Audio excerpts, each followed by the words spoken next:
So I was walking by High Park the other day, and I realized something. Toronto has more drama with inanimate objects than it does with actual people. Think about it. We fight with streetcars, we fight with snowplows, we fight with garbage bins. And now, we're at war with a speed camera, a pole with a lens. This city has officially lost its mind. All right, let's get into it. Welcome to My View, the podcast where I say the things you're already thinking but are too polite, too scared, or just too Canadian to say out loud. Around here, nothing's off limits. The good, the bad, the funny, and the brutally honest truth. I don't sugarcoat, I don't tiptoe, and if it stings a little, good. That means it's real. So buckle up because you're about to hear my view. Deal with it. But I know what's running through your mind, same thoughts as mine, but you're keeping them behind. Let's start with the facts. On Parkside Drive, right by High Park, the city put up a speed enforcement camera. Seems simple enough. Don't speed, don't get a ticket, done. Except, this one camera has been cut down 7 times in less than a year. 7! At that point, it's not vandalism, it's a community hobby. That's cardio. Whoever's doing it is probably in better shape than half the people jogging in High Park. You've got people out there acting like this camera personally insulted their mother. And it's not even subtle. One guy was caught on a trail camera, like it's the final boss in a video game. He shows up with a ladder, a sawzall, and just goes to work. That's project management. That's a man who planned his weekend around destroying a speed camera. Imagine explaining that to your wife. Honey, where are you going? Oh, just out to destroy government property, be back by 10. This is the most Toronto crime I've ever heard of. We don't rob banks, we don't pull off heists. Well, unless it's for booze at a LCBO. Our big rebellion is taking down a speed camera. Now let's talk about the real scandal, the money. That one camera, just one, has issued 69,000 tickets. That's $7.3 million in fines. I'm sorry, but that's not a speed camera.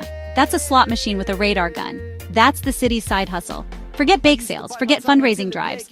Just slap up one of these bad boys and watch the money roll in. And you know there's someone in City Hall looking at those numbers like $7.3 million. Why don't we put a camera on every block? Forget building housing, forget fixing transit. Just invest in cameras. It's the only thing in this city that actually makes money. Here's the kicker. If you're wondering where that money goes, spoiler alert, it's not going into making the roads safer. It's not going into redesigning Parkside Drive. It's not even going into better signage. Nope, it's just another line in the city's budget. Toronto's got raccoons breaking into houses and potholes big enough to swallow a car. But hey, at least we've got $7.3 million in speeding fines. This is where I get pissed off, because people say, well, if you're not speeding, you won't get a ticket. And yeah, technically that's true, but here's the bigger issue. A camera doesn't actually make the streets safer. It just punishes you after the fact. If Parkside Drive is dangerous, and it is because it's basically a mini highway next to a massive park, then why not redesign it? Narrow the lanes, add traffic calming, lower the speed limit in a way that actually forces drivers to slow down. But no, instead the city says, we'll just put up a camera, let people speed, and send them a bill 2 weeks later. That's not safety. That's a scam with paperwork. And when critics point out, hey, that $7.3 million could literally pay to redesign the whole street, the city shrugs. Because why fix the problem when the problem is profitable? Now let's talk about the vandals, the so-called vigilantes. Some people think they're heroes. Finally, someone's standing up to the money grab. Others think they're idiots. You're risking jail time to save speeders? Honestly, I'm torn. On one hand, it's illegal, dangerous, and, well, pretty dumb. On the other hand, it's kind of the most Toronto protest I've ever seen.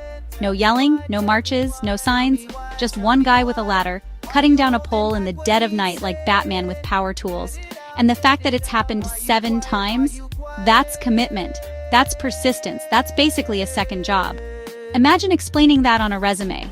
Skills, Microsoft Excel, team leadership, and dismantling speed cameras with a sawzall. Here's the real kicker. Every time they cut it down, the city just replaces it, and the vandals cut it down again. It's like a bad sitcom episode stuck on repeat. Toronto doesn't need Netflix.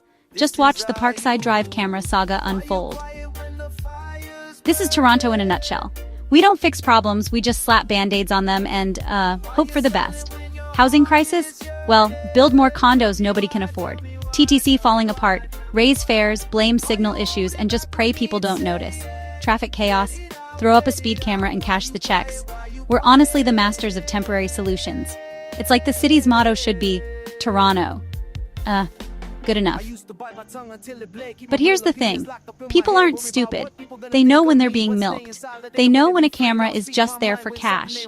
That's why people are cheering on the vandals, even if they won't say it out loud. It's not about speeding, it's about trust. And trust me, this city has burned through its trust fund. So, talk about TTC enforcement giving out tickets to people who can't afford $3.35, but somehow can't stop fare evasion in, like, actual swarms.